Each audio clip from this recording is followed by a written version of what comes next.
Prasetya, NIM 2019-11026, Prodi BPKS 19A. Bila saya akan mempresentasikan hasil praktikum saya tentang iritabilitas pada putri malu akibat stimulus sentuhan. Sebelumnya, beberapa minggu lalu saya mencoba praktikum di daerah saya.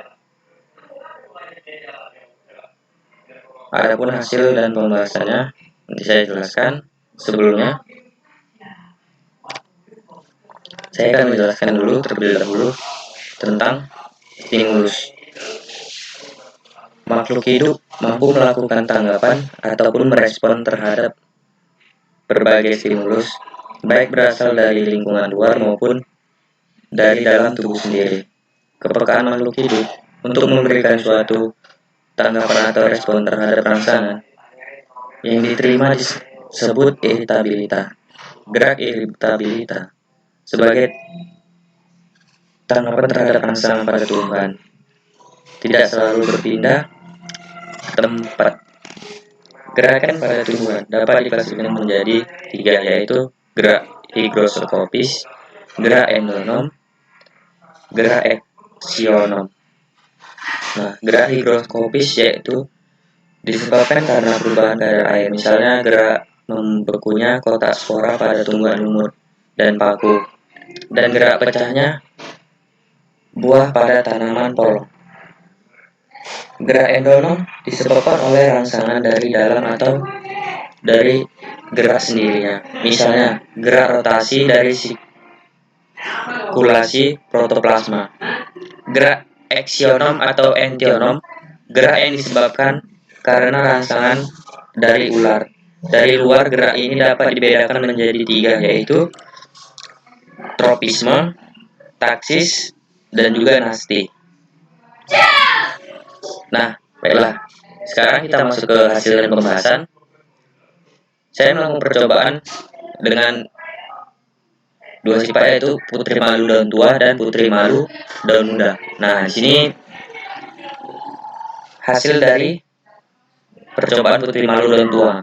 Lokasi saya di TPH Perkebunan Sari. Pertama, bagian yang saya sentuh yaitu ujung daun dengan ujung jarum. Nah, reaksi yang didapat yaitu 2 daun di ujung menguncup dengan waktu 1,70 sekon. Nah, bagian yang kedua yaitu tengah daun yang saya sentuh. Reaksinya bagian atas menguncup dengan waktu 1,68 sekon, dan seterusnya. Nah, sekarang kita masuk ke hasil percobaan putri malu dan muda.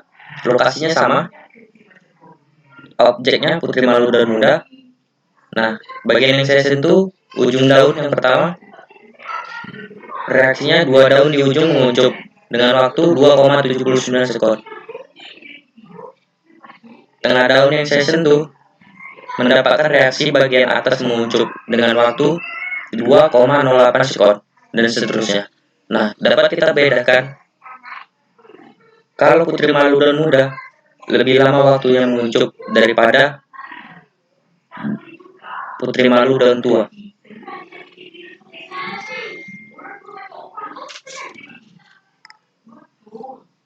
Nah, pembahasannya, tanaman yang berasal dari padang rumput Amerika Selatan ini ketika diberi rangsangan berupa sentuhan akan memperlihatkan 2 macam gerak nasti.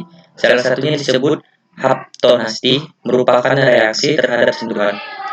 Yang satunya disebut fotonasti, reaksi terhadap cahaya. Kedua reaksi itu terjadi pembengkakan yang disebut bantal daun pada pangkal tangkai dan pada titik letak daun-daun yang kecil. Pada sentuhan paling ringan pun, pembengkakan itu menggosongkan air simpanannya sehingga daun atau tangkai terkulai. Ketika putri malu disentuh, maka sel-sel motornya yang berisi cairan di bantal daun membocorkan air ke dalam ruang antar sel. Hilangnya tekanan air menyebabkan daun menguncup dan terkulai layu. Semua ini hanya terjadi beberapa detik saja. Namun, pulihnya tumbuhan itu keadaan aslinya dapat membutuhkan waktu yang lama.